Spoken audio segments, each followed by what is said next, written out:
500 millas de Indianápolis del año 1964.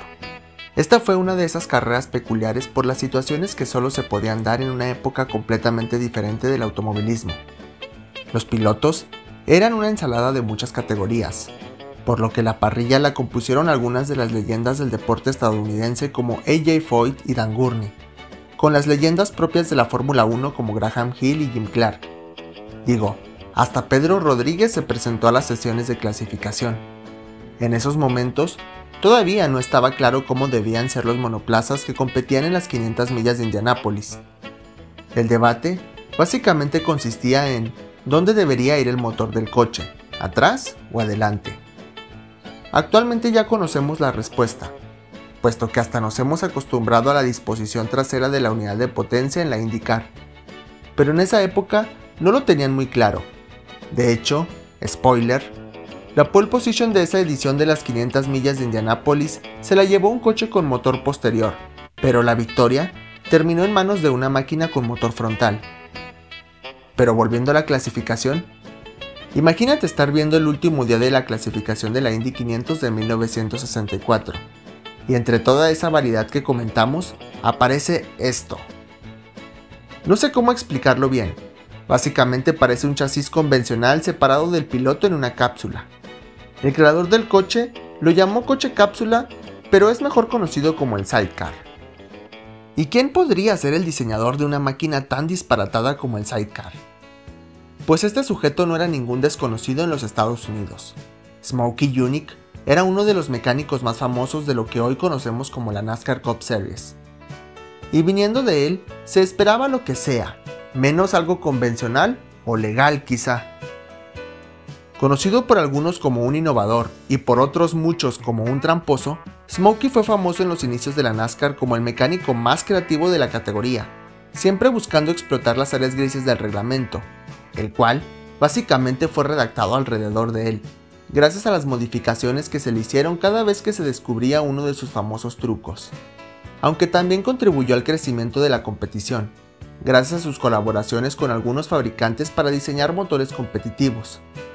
Pero volviendo a la Indy, en los 60s, cuando la NASCAR se empezó a volver más estricta y casi que prohibieron los coches de Smokey, este terminó cansándose y prefirió voltear a ver otra categoría donde sí lo dejaran experimentar libremente. Y ahí es cuando dio con las 500 millas de Indianápolis, que como dije, en esa época eran una carrera muy experimental. El hecho de tener autos con diferentes configuraciones de motor ya hablaba de un reglamento permisivo, y por esta razón, Smokey quería ir a las 500 millas con sus locas ideas. Además, gracias al currículum de este hombre, cuando el sidecar llegó al Brickyard, las alarmas en los equipos se encendieron y despertó la curiosidad de más de uno. Supongo que los equipos creyeron que no habían estado aprovechando al 100% el reglamento técnico de los monoplazas estadounidenses, y ese era el momento en el que Smokey podría batirlos con su ingenio. Algo similar a lo que pasó a principios de 2022 cuando Mercedes presentó su coche sin pontones, y todo el mundo se preocupó de que este fuera la prolongación del dominio de los alemanes, creencia que nacía de la reputación del equipo y no de ver los resultados del concepto. Lo mismo que pasó con Smokey y su sidecar, aunque este se basaba en un concepto muy interesante. Durante la Segunda Guerra Mundial, Smokey pasó el tiempo como piloto de un B-17, y durante una misión de bombardeo en los cielos de Alemania, terminó completamente cautivado tras ver un Bv-141, un avión de reconocimiento alemán cuya cabina estaba separada de la estructura principal. Quizá el avión más asimétrico de la historia, pero también uno muy estable en vuelo, y durante muchos años, el concepto de este avión rondó la cabeza de Smokey, ya que quería diseñar un coche similar. Y cuando pensó en diseñar un coche específicamente para las 500 millas de Indianápolis, fue cuando supo exactamente lo que debería hacer, ya que la cápsula en la que iba el piloto inclinaría el peso del coche hacia la izquierda, lo que evidentemente ayudaría al piloto a girar con facilidad en el Brickyard, porque siendo un óvalo, todas las vueltas son hacia la izquierda. Esto no era una mala idea para nada, y de hecho, hizo un excelente trabajo con el diseño de la transmisión y la dirección, para que el coche funcionara siendo operado desde la cápsula. Además de que sin el piloto en el centro, el radiador quedaba en una posición perfecta para recibir el aire. Pero Smokey tenía un problema.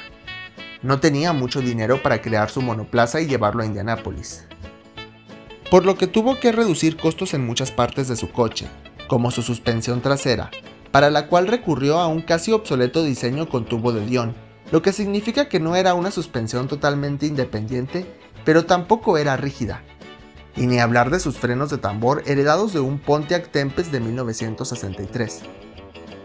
Pero el problema más grande con el que se encontró Smokey mientras construía el sidecar fue que estaba diseñado para correr con una turbina de helicóptero por motor, pero el proveedor no pudo terminar el pedido a tiempo, además de que tuvieron algunos altercados con Smokey, por lo que el mecánico de Florida tuvo que encontrar un reemplazo de última hora. Y por esto recurrió al motor Offenhauser, pero todo el mundo lo llama Offie, apodo que le va mucho mejor, ya que este motor era un pequeño 4 cilindros que era muy usado en midgets, un tipo de monoplazas pequeños, pero tampoco era inusual verlo en la Indy 500, así que no todo estaba perdido.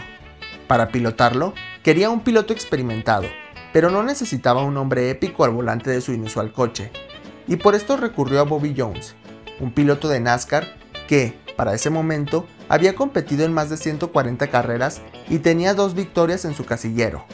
Un buen piloto realmente.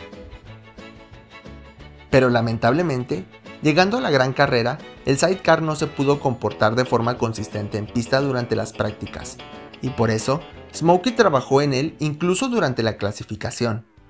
Por lo que, Bobby Jones no salió a marcar un tiempo sino hasta la última sesión de clasificación del domingo, y entrando a la curva 1 de la primera vuelta cronometrada, el piloto sintió cómo sus llantas se sobrecalentaron de golpe, pisó el freno y los poderosos frenos de tambor de Pontiac frenaron más de lo que esperaba, y por eso el sidecar trompeó, yéndose contra el muro exterior. Por suerte, el piloto salió ileso del accidente, pero como ya no había tiempo, Smokey no pudo reparar el auto para volver a intentar clasificar.